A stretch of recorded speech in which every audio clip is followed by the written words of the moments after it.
خالازاد بہن کے ساتھ اتنا بے تکلف ہو جاتا وہ سمجھتا ہے میرا حق ہے اس سے مذاق کرنا.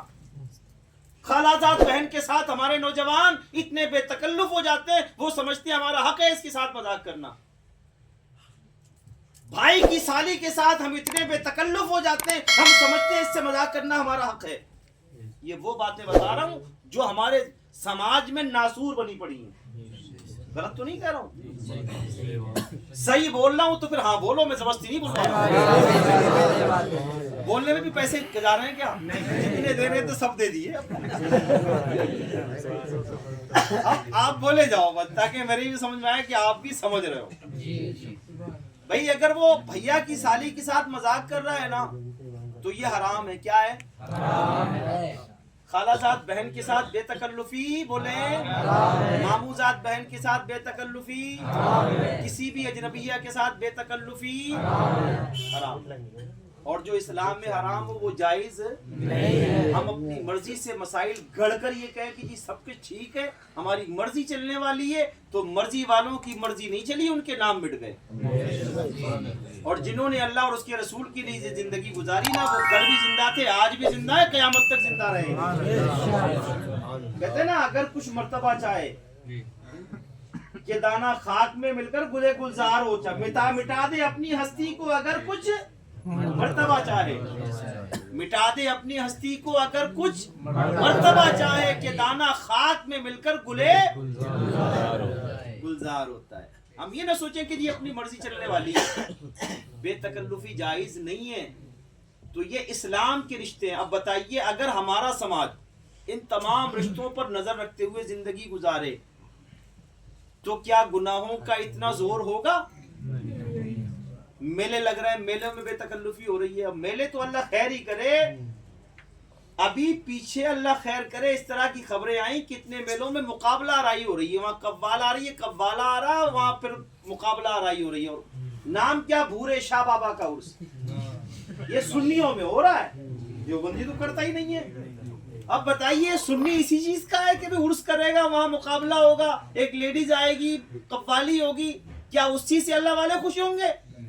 یہ صرف ہم نے اپنی مرضی کا سودا کر رکھا ہے. اس سے تھوڑا باہر آنے کی کوشش کرو. کیا میرے آقا صلی اللہ علیہ وسلم نے کہیں اس چیز کی اجازت دی ہے یا کسی عالم دین نے اجازت دی ہے؟ اعلیٰ حضرت کے نام کا نعرہ لگانے والوں کے اعلیٰ حضرت نے اجازت دی ہے؟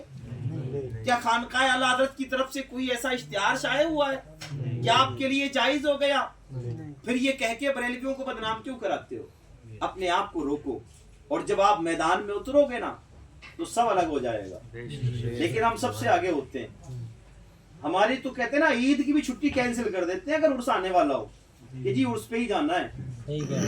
عید جیسے مبارک اور بڑے تہوار کو ہم کینسل کر دیتے ہیں, جی ہم نہیں جائیں گے, ہم تو عرس پہ ہی آئیں گے.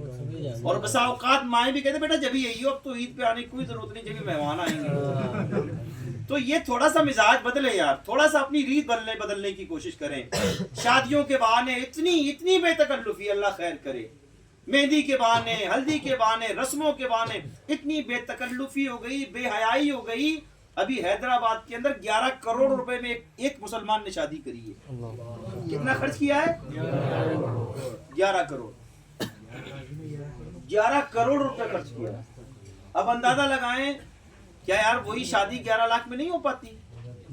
11 کروڑ میں کتنے غریبوں کے گھر بستے.